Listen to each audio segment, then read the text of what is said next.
하나님께서 우리를 위해서 아들을 내어주셨다는 것은 하나님이 얼마나 우리를 사랑하시는가. 여러분, 아무리 누군가를 사랑한다고 자기 아들을 내어주시지는 않잖아요. 그러니까 하나님의 사랑이 얼마나 큰 것인가를 보여주는 것이죠. 그래서 하나님은 사랑인 것입니다.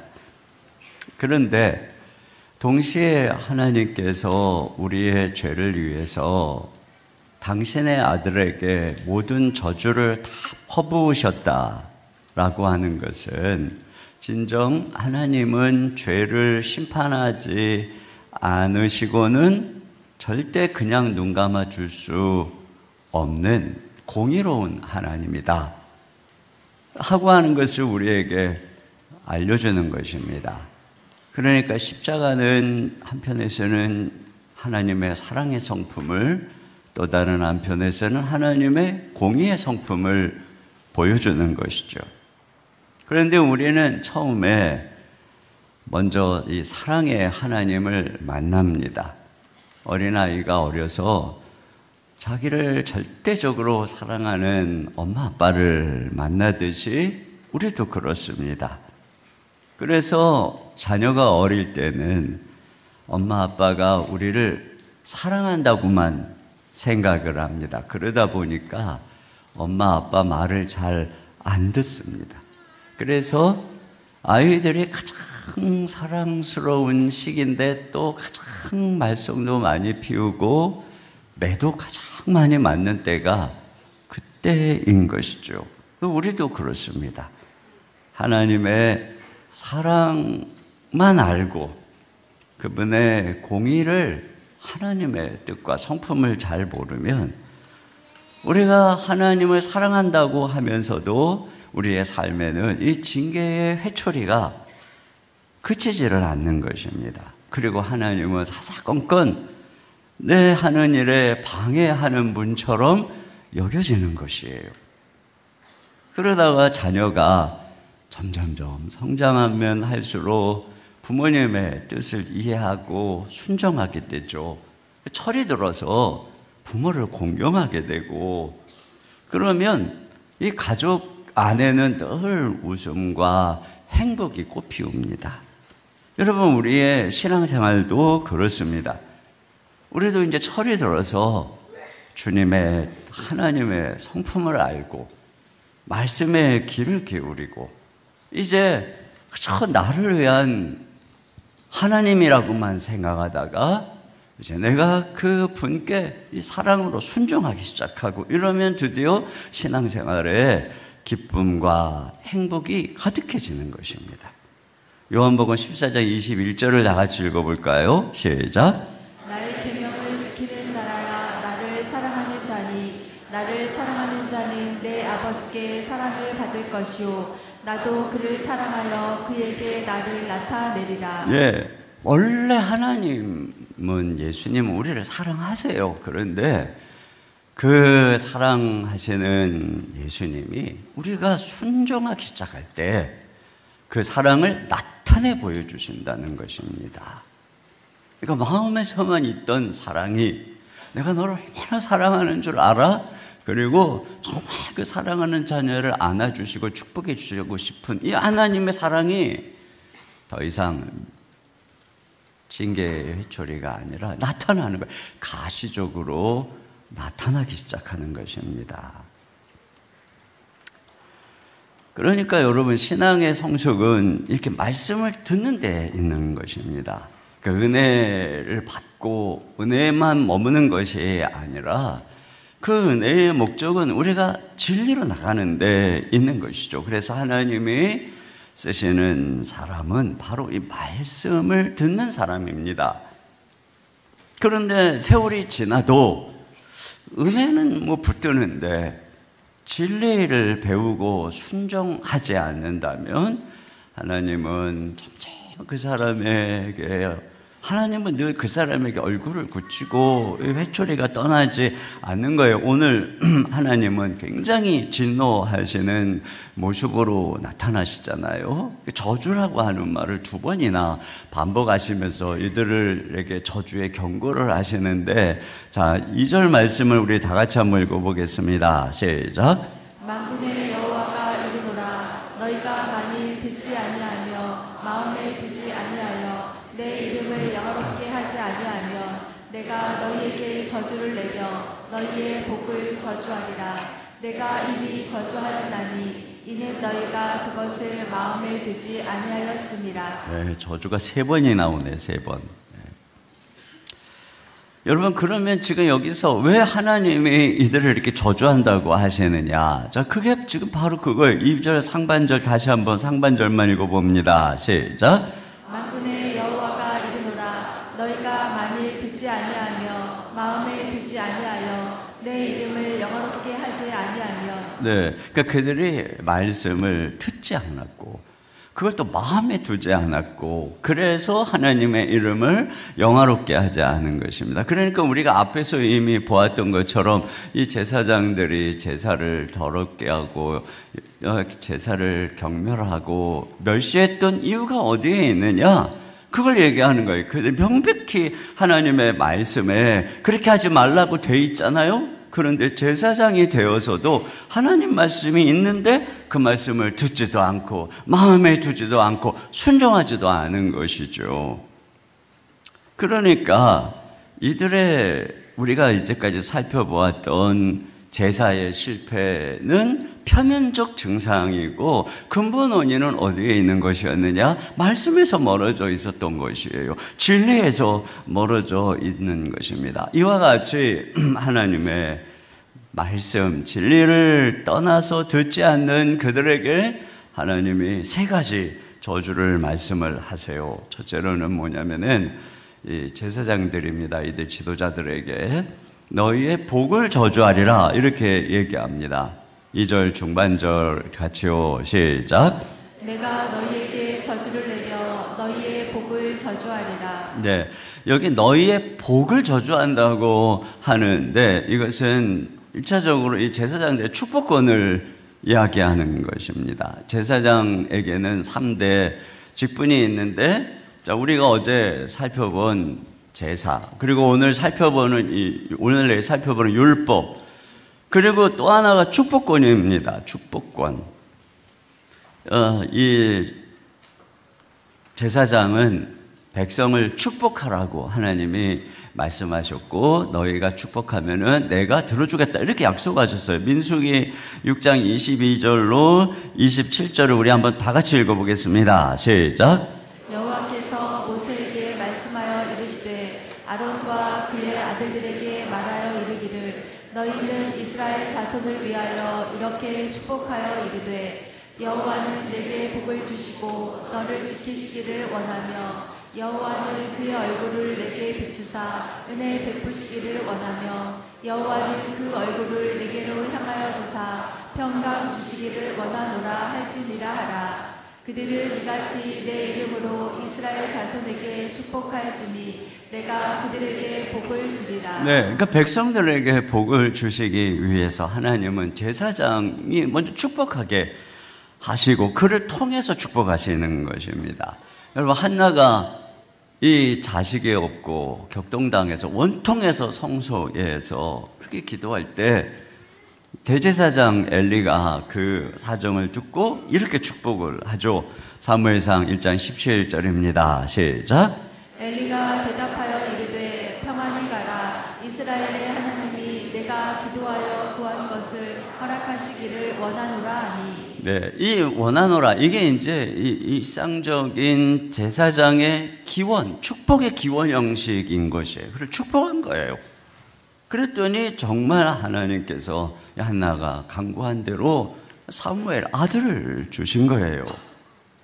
그래서 이 한나가 사무엘 젖을 떼고 이제 성전에 들이잖아요. 그러니까 그때 엘리 대제사장이 또 축복하시기를 한나에게 다른 자녀들을 주셔서 이 사무엘을 대신하게 해 주십시오. 또 이렇게 축복을 합니다.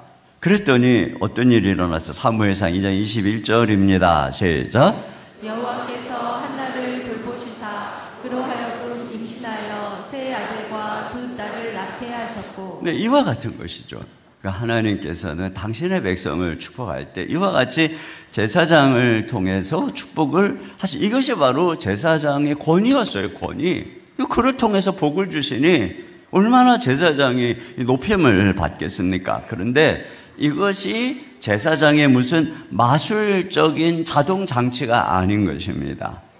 근데 그들이 말씀을 떠나니까 지금 하나님의 저주가 너희의 복을 저주하겠다라고 하는 거예요. 이것은 한편에서 보면 자업자득의 저주인 것이죠. 여러분, 제사장이 말씀을 스스로 가르치지도 않고 행하지도 않고 또 스스로 제사를 멸시하고, 그러니까 백성들이 그대로 보고 따라하는 거예요. 그래서 하나님 앞에 나올 때 그들의 삶도 말씀을 따라 살지 않을 뿐 아니라 주님 앞에 나올 때도 흠 있는 재물들을 가지고 나오니 하나님께서 그걸 받으시겠어요? 받지 않으시겠다고 그랬잖아요. 그러니까 그들의 죄가 그대로 있는 거예요. 오히려 하나님은 그들을 진노하고 있는 것입니다. 그러니까 제사장이 아무리 제사를 드리고 나서 너를 축복하노라 그래도 축복이 안 되는 거예요. 오히려 하나님의 진노와 하나님의 이 꾸짖음이 계속되는 것입니다.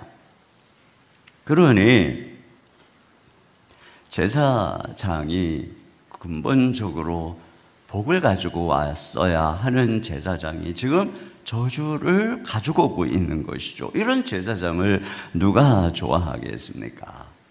아울러 여기에 너희의 복을 저주하리라고 하는 것은 이제 여러분, 우리는 아브라함의 후손으로 복이 된 거예요. 복. 너희는 복이 될지니라.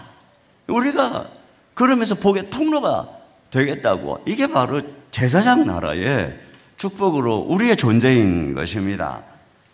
그런데 그러한 것이 말씀을 순종할 때 그런 거지, 우리 하나님의 백성들이 우리 자신이 복임에도 불구하고 말씀에 불순종하면 우리를 통해서 하나님이 저주가 임하게 한다는 거예요. 여러분, 요나가 말씀 그대로 듣고 그가 순종해서 니느웨에 결국은 갔을 때 니느웨가 복을 받잖아요. 이와 같은 거예요. 우리가 순종하면 우리가 가는 곳에 우리 한 사람 때문에 하나님이 복을 주시. 이게 바로 제사장의 축복에, 어디를 가든지 저와 여러분은 하나님의 복의 근원이고 복의 통로이기 때문에 그 한 사람 때문에 가정의 복이 임하고 그 한 사람 때문에 사막의 꽃동산이 만들어지고 그 한 사람 때문에 엄청난 하나님의 영광이 임하는 이런 엄청난 이 근원의 복을 가지고 있는 것이 바로 제사장인 것입니다. 우리를 통해서 하나님의 복을 주는 거예요. 그런데 반대로 여러분, 요나가 불순종해서 다시스로 가니까 풍랑이 일어나고 그 요나와 함께 재수없게 그때 그 배에 탔던 사람들 막 바다에다가 다 자기네들 그 물건 다 갖다 던지고 온통 그 한 사람 때문에 주변 사람이 고통을 당하는 것을 보세요. 그러니까 우리가 이와 같이 말씀에 순종하지 않으면 우리 때문에 다 고통이 임하고 우리 때문에 저주가 임하고 이렇게 내가 너희의 복을 저주로 바꾸겠다 이렇게 말씀을 하시는 거예요. 그러니 그런 사람을 누가 좋아하겠어요? 두 번째 저주는 3절 또 보겠습니다. 시작. 보라, 내가 너희의 자손을 꾸짖을 것이요. 네. 여기 이 자손을 꾸짖는다고 할 때에 이 해석이 분분해가지고요. 번역들이 여러 가지고요. 주석들도 여러 가지인데, 첫째로는 이 말씀 그대로 이 자손을 꾸짖는다. 너의 이 제사장 가문의 자손이 끊어질 거다라고 하는 것이고, 또 이것을 70인역에서는 팔이라고 번역을 했어요. 팔을 꺾어버리겠다. 이게 다시 말하면 더 이상 내가 너 제사장 사역 못하게 하겠다. 제사장 주로 팔로 하잖아요. 팔을 꺾어버리겠다. 저는 이 손가락으로 이게 맨날 이렇게 하거든요. 요즘 손가락이 너무 아파요. 그래서 제가 물어봤더니 뭐라더라, 이거 퇴행성 관절염이래요. 이 손가락의 두 번째 마디가 아픈 거는 류마티스 관절염이고요. 첫 번째 마디가 아픈 건 하도 많이 써가지고 퇴행성 관절염이래요. 퇴행성. 제가 여름 내내 이걸 너무 많이 했더니 여기가 너무 아픈 거예요. 여름 내내가 아니라 막 평생토록 막. 주님이 이걸 꺾고 계시나? 너무 많이 해가지고. 목소리로 일을 하면 목소리를 가져가시고, 악기를 다루면 손가락을 꺾어버리고, 운동을 한다면 다리를 꺾어버리고, 이와 같이 듣지 않으면 은사를 가져가고 사명을 박탈하겠다, 이렇게 말씀하시는 것이고, 세 번째 또 하나의 의미는 종자, 씨를 꾸짖는다. 너희의 수확이 적어져서 수입이 끊어질 것이다. 그럼 더 이상 제사장 일을 못하잖아요. 그러니까 이것은 사실 어떤 의미이든 중의적인 메시지를 가지고 있어요. 농사가 안 돼서 수입이 없어도 이 직을 계속 못할 것이고, 팔을 꺾어버려도 못할 것이고, 더 나아가서 자손을 꾸짖는다는 것은 아예 그냥 제사장 가문을 그냥 박탈해볼 것이다. 이건 지금 혈통으로 이어져 가고 있는 것인데, 그러니까 이와 같이 너희가 말씀에 불순종하고 여호와를 경외하지 않으면 그냥 내가 아주 치워버리겠다는 것입니다. 여러분, 엘리 같은 경우에 자식들이 그렇게 제사를 열심히 했음에도 불구하고 책망하지 않고 자식을 하나님보다 더 귀하게 여겼잖아요. 그 결과 아들들이 죽죠. 그래가지고요, 결국에는 훗날 솔로몬 때에 이 엘리의 마지막 후손으로서 대제사장이었던 아비아달이 아도니아 편에 섰다가 파면됨으로써 끊겨버리는 거예요. 그 가문에서. 예언대로 된 것입니다.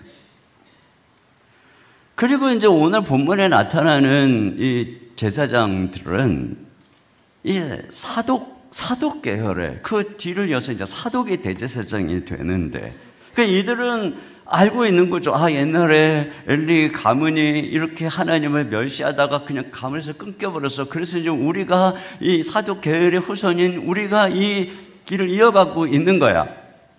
그런데 그들에게도 지금 하나님이 경고를 하고 있는 것입니다.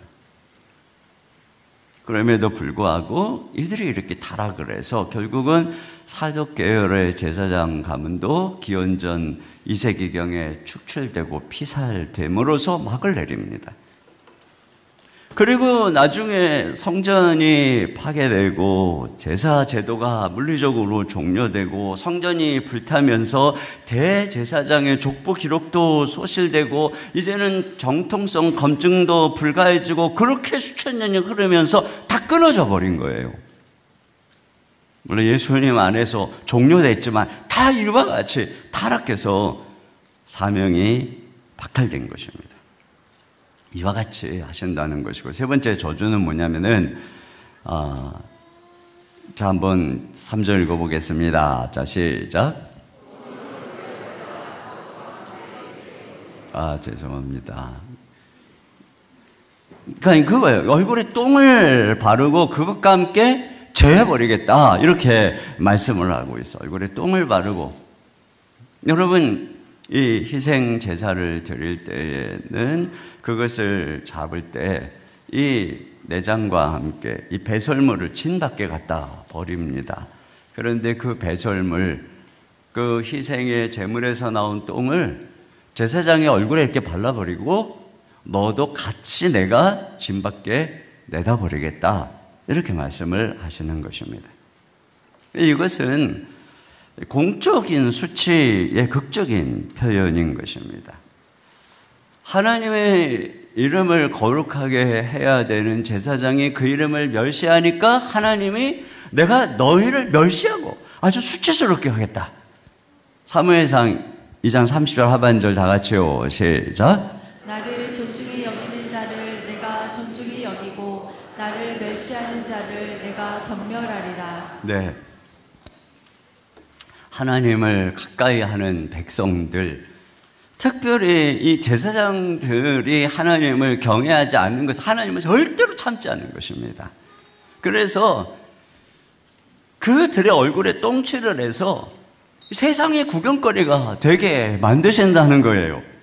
그래서 아예 그냥 치워버리신다는 것입니다. 내다 버리겠다, 내가. 너희들 아예 그냥 배설물 취급을 해버리겠다.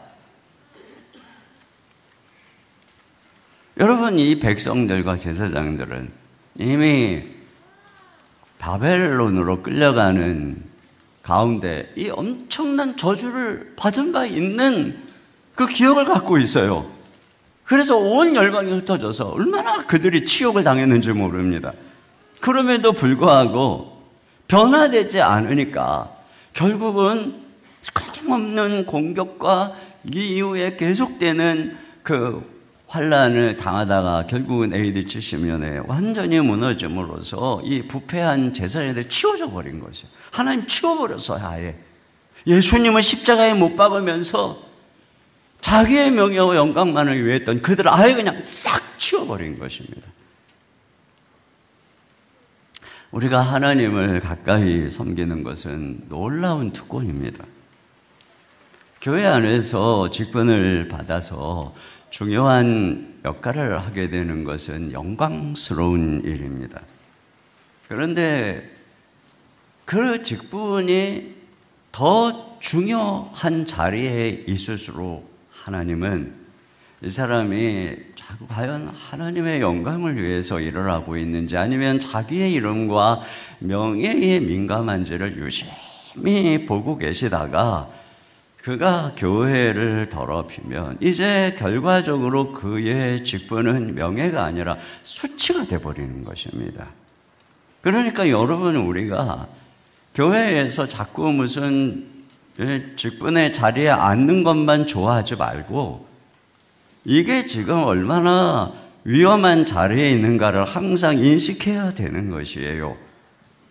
과거에는 내가 뭐 좀 고집도 부리고 또 뭐 이렇게 좀 연약한 게 있었어도 내가 직분의 자리에, 리더십의 자리에 있는 순간부터는 절대 고집을 부려서는 안 되는 거예요. 절대 자기 주관대로 해서는 안 되는 거예요. 왜? 주님이 그 사람 보고 계시거든요. 지금 섬기라고, 주의 영광 위하라고, 주의 백성을 위해서 세워놨더니 앉아가지고 자기 고집이나 부리고, 그러면 결국은 그 사람의 직분은 수치가 될 것입니다. 명예가 아니라 차라리 그 자리에 안 앉았으면 좋았을 것을. 더군다나 섬기면서 그 직분이 얼마나 영광스러운데 투덜투덜거리면서 남들 보기에도 그냥 못할 거 하는 것처럼, 그 제사장들하고 똑같은 거예요. 이 얼마나 범패스러운 거 코웃음을 치면서 이게 하나님의 이 영광을 가르고 있는, 주님이 그걸 봐주고 싶겠어요? 한번 생각을 해보세요. 여러분이 이게 부모가 밥상을 차려주는데 투덜투덜거리면서 막 뭐라 그러면서 그럼 먹고 싶겠어요? 그걸? 조심해야 되는 거예요. 우리가 항상 감사함으로, 우리 같은 사람은 하나님이 써주시는 그 은혜에 감사함으로. 자, 두 번째, 자, 그러면 왜 하나님이 이렇게 강력하게 경고하느냐? 이걸 저주하려고 그러는 게 아닌 것이에요. 그들에게 주어진 이 축복의 약속을 기억하고 돌이키려고 하는 것입니다. 자, 4절을 같이 보겠습니다. 시작. 만군의 여호와가 이르노라. 내가 이 명령을 너희에게 내린 것은 레위와 세운 나의 언약이 항상 있게 하려 함인 줄을 너희가 알리라. 네. 그러니까 레위와 맺은 언약을 항상 있게 하려고 한다는 것. 내가 그 언약을 폐기하지 않고 내가 레위에게 맺은 언약을 너희 후손들, 이 레위의 후손인 제사장들이 계속 받을 수 있도록, 그걸 위해서 내가 좀 경고하는 거야. 이 말씀을 하는 것이죠. 자, 그러면 레위와 맺은 언약이 무엇이냐? 5절 상반절입니다. 시작. 레위와 세운 나의 언약은 생명과 평강의 언약이라. 내가 이것을 그에게 준 것은 그로 경외하게 하려 함이라. 네. 이 생명과 평강의 언약을 너희가 계속 나를 경외하면 내가 너희에게 생명을 주고 영원한 생명을 주고 계속 그 자리에 있게 하고 또 평강을 줄 것이라는 거야. 평화를. 이것은 1차적으로 비느하스의 이 제사장이었던 비느하스가 신명기 25장에 보면은 아론의 손자 비느하스가 그 시딤에서 이 죄를 행함으로 하나님의 전염병으로 막 진노가 임할 때 창을 가지고 가서 이 장막에서 음행하는 이스라엘 자손과 그 이방 여인을 창으로 찔러 죽게 이런 이 질투를 그래서 그것으로 여호와의 질투로 그가 질투를 해서 하나님의 이 진노를 멈춘 바로 그것이죠. 그때 하나님이 언약을 주십니다. 민수기 25장 12, 13절입니다. 시작. 그러므로 말하라. 내가 그에게 내 평화의 언약을 주리니 그와 그의 후손에게 영원한 제사장 직분의 언약이라. 그가 그의 하나님을 위하여 질투하여 이스라엘 자손을 속죄하였음이니라. 네, 이와 같이 너희가 나를 경외하고 그래서 이 죄를 미워하고 이런 열심을 가지면서 백성들을 말씀대로 인도하면 내가 이 비느하스에게 약속했던 것처럼 평화를 줄 거야. 영원한 제사장의 직분을 줄 거야.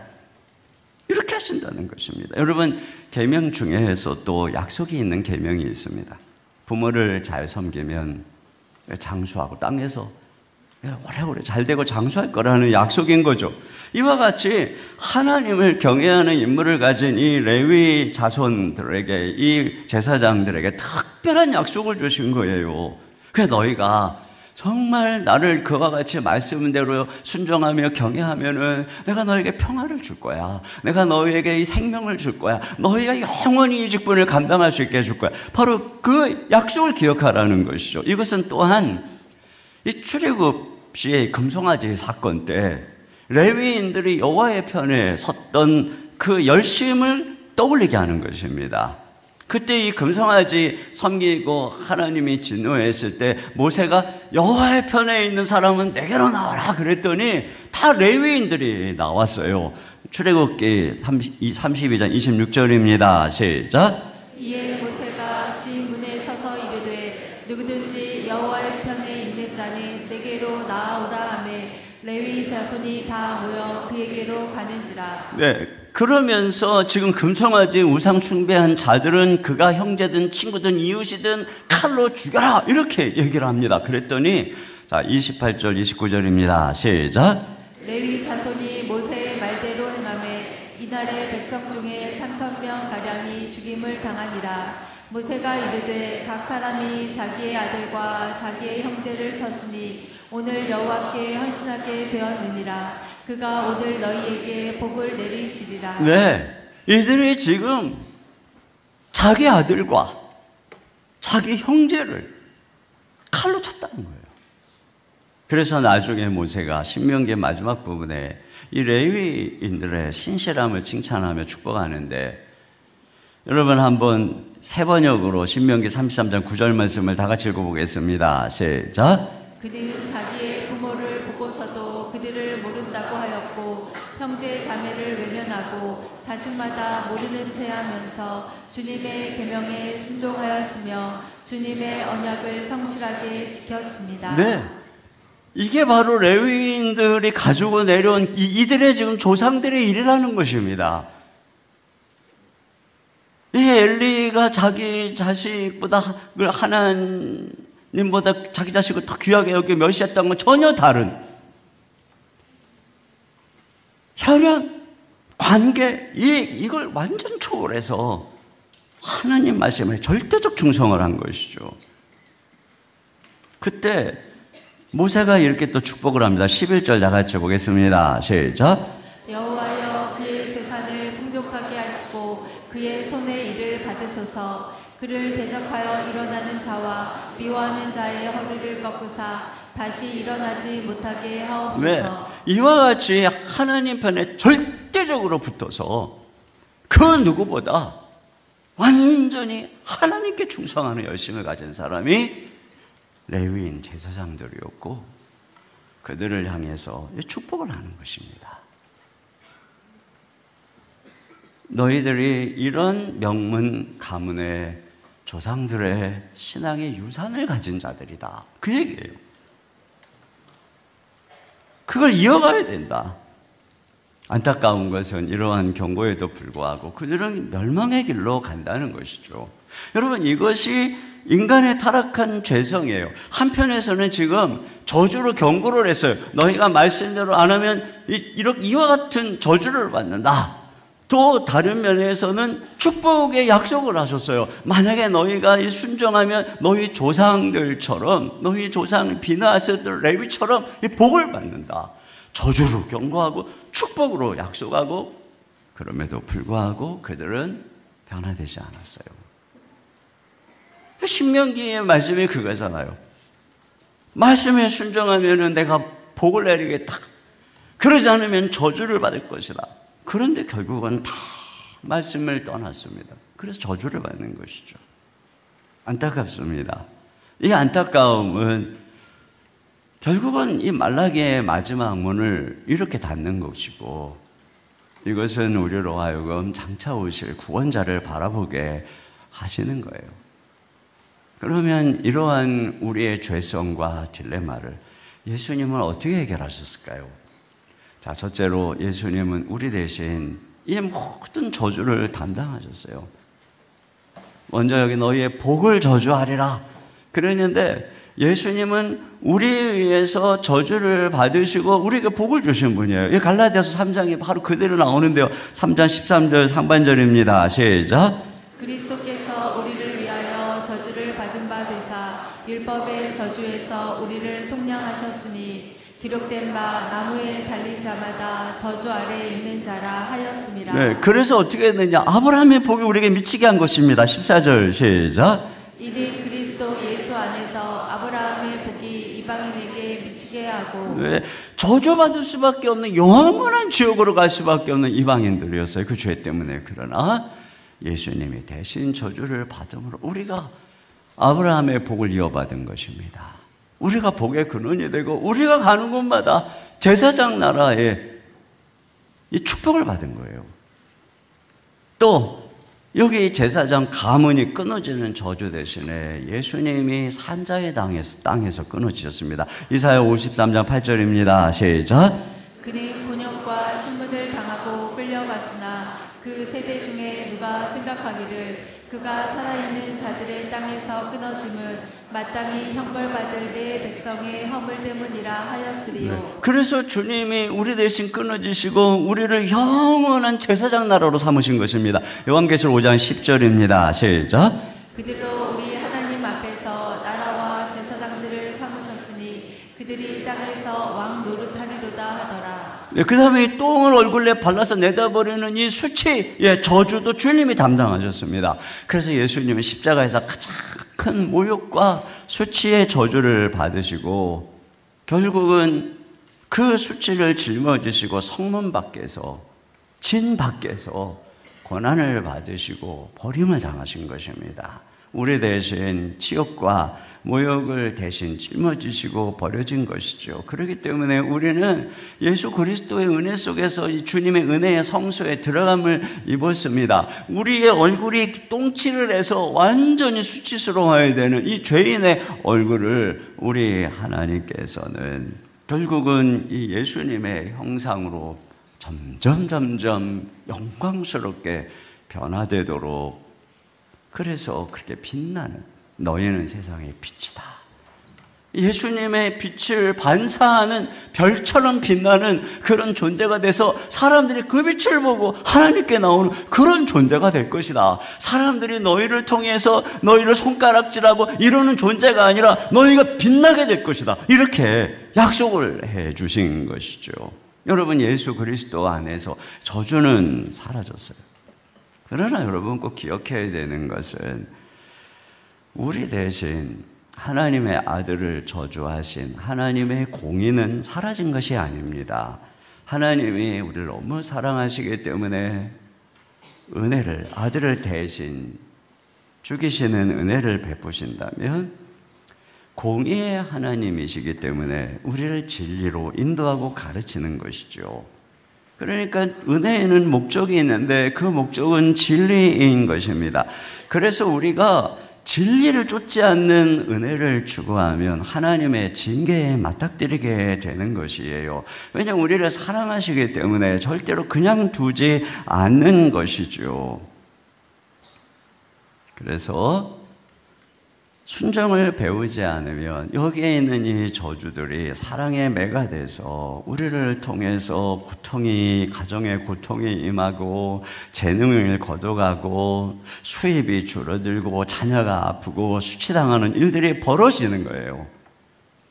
저주는 사라졌지만 하나님의 공의는 우리를 절대 내버려두지 않는다는 사실을 기억해야 됩니다. 그 사랑의 징계를 통해서 우리를 반드시 바꾸고야 하는 거예요.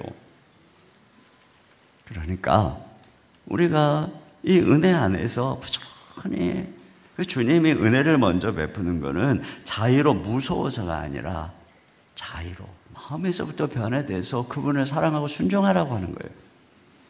자, 그래서 그리스도 안에서 또 레위의 명문 가문의 유전자를 우리에게 상속하게 하는 것입니다. 여러분, 예수님은 참 제사장으로서 레위와 비누아스로 이어지는 명문가의 충성과 헌신을 그대로 보여주시고 성취하신 분입니다.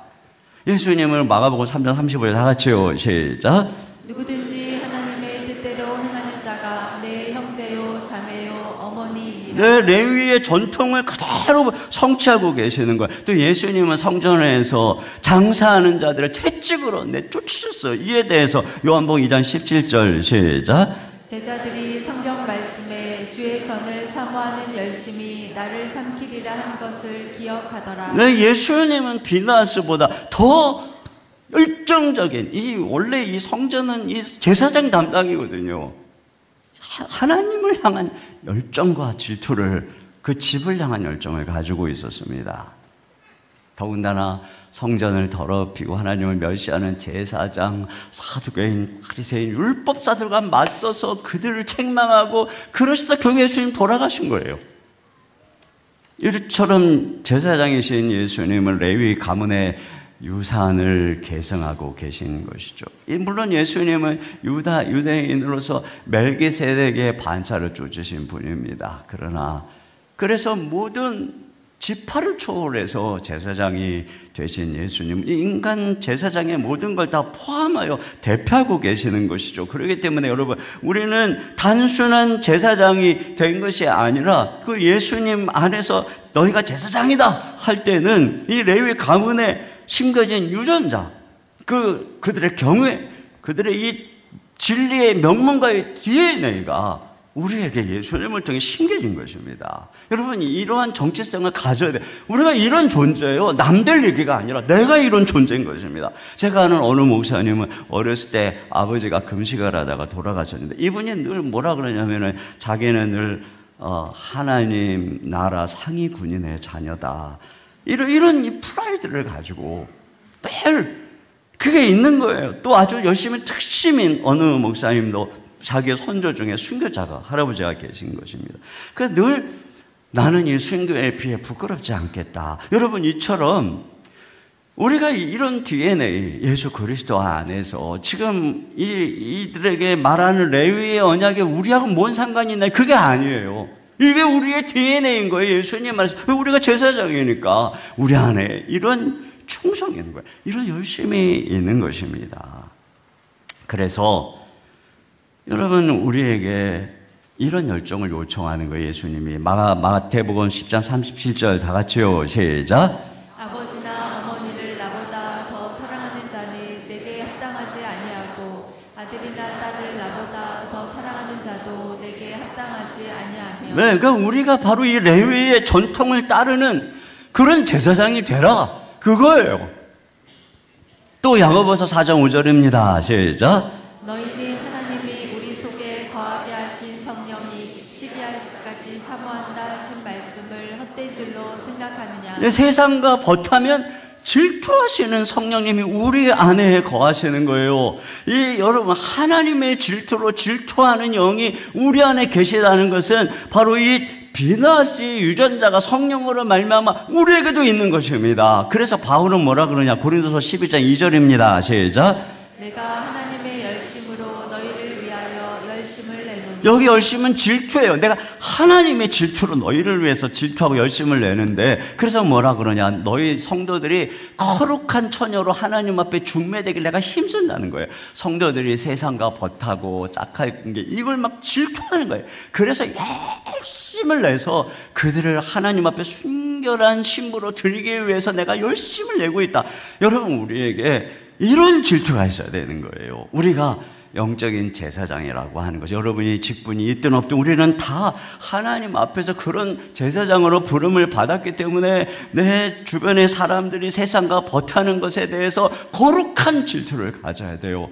주님께 충성을 해야 되는 사람들, 세상에 저렇게 충성하는 거에 대해서 거룩한, 그래서 그들을 열심히 양육하고 훈련하고 제자로 만들고 이러는 거죠. 우리가 그렇게 해서 이 새벽에 지금 이게 바로 이게 온전히 정당한 열정인 거예요. 마지막으로 예수님의 완전한 경외와 충성 안에서 이 언약이 우리에게 계승된 것입니다.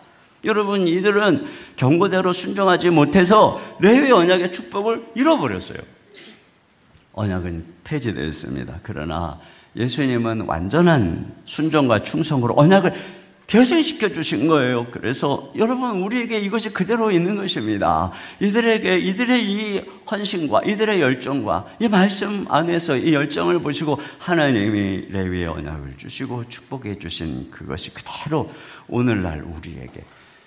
그래서 여러분, 우리가 다른 무엇보다 하나님을 경외할 때, 하나님을 경외함으로 그분에 대한 충성과 이 열심을 가지고 주를 섬길 때 하나님이 우리에게 놀라운 생명과 이 평화의 축복을 약속해 주신 거예요.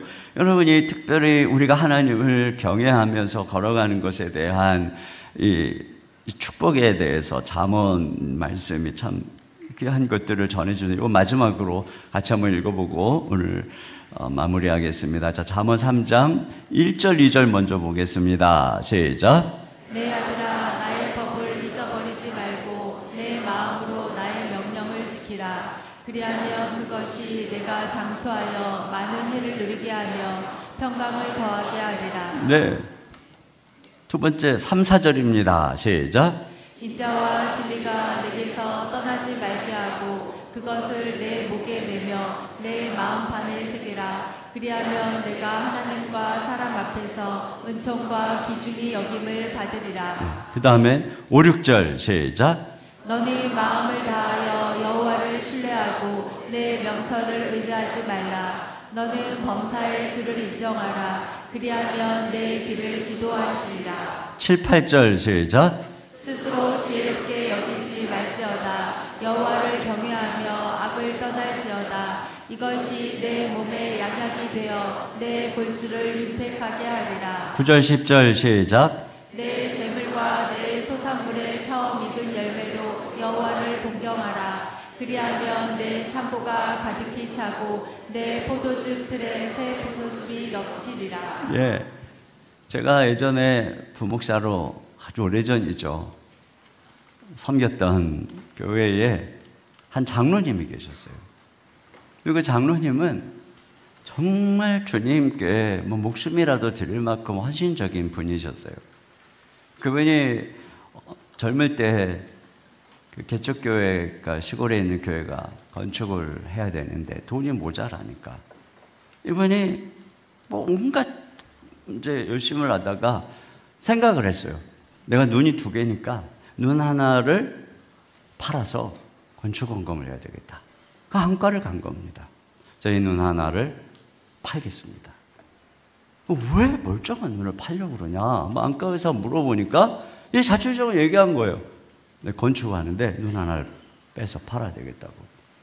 그러니까 그 의사가, 안과의사가 크리스찬이었는데 너무 감동을 해가지고 다른 어떤 기관이나 사람을 연결을 해서 그 교회 건축할 수 있도록 도와주고 장로님은 이제 눈을 안 빼게 된 거죠.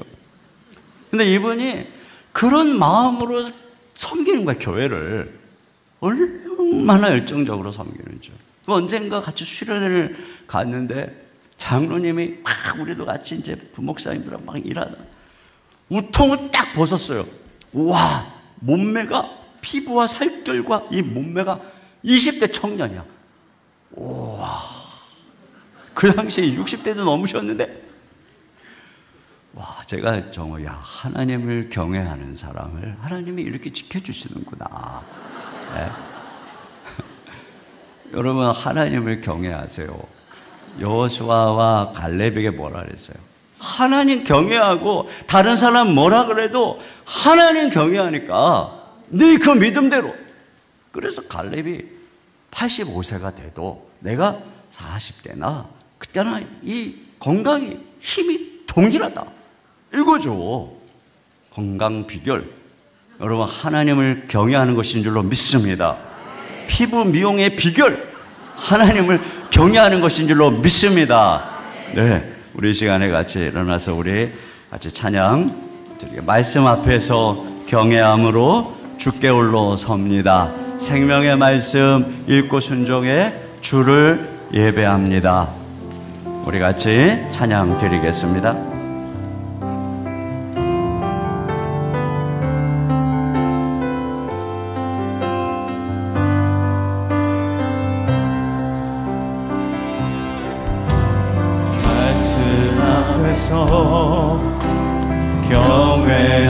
경외함으로 주께 홀로 섭니다. 생명의 말씀 읽고 순종해 주를 예배합니다. 기록된 말씀 힘이 있어서 진리로 우리 거룩해 하며, 거룩한 말씀 세세 영원히 복음이 되어 말씀하시네. 하나님 말씀에 두려워 떠는 자, 그 말씀에 생명을 거는 자, 한 사람 찾으시는 주님의 약속을 믿어.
영원히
시간에 같이 기도 제목 함께 읽고 한 목소리로 기도하겠습니다. 같이 읽겠습니다.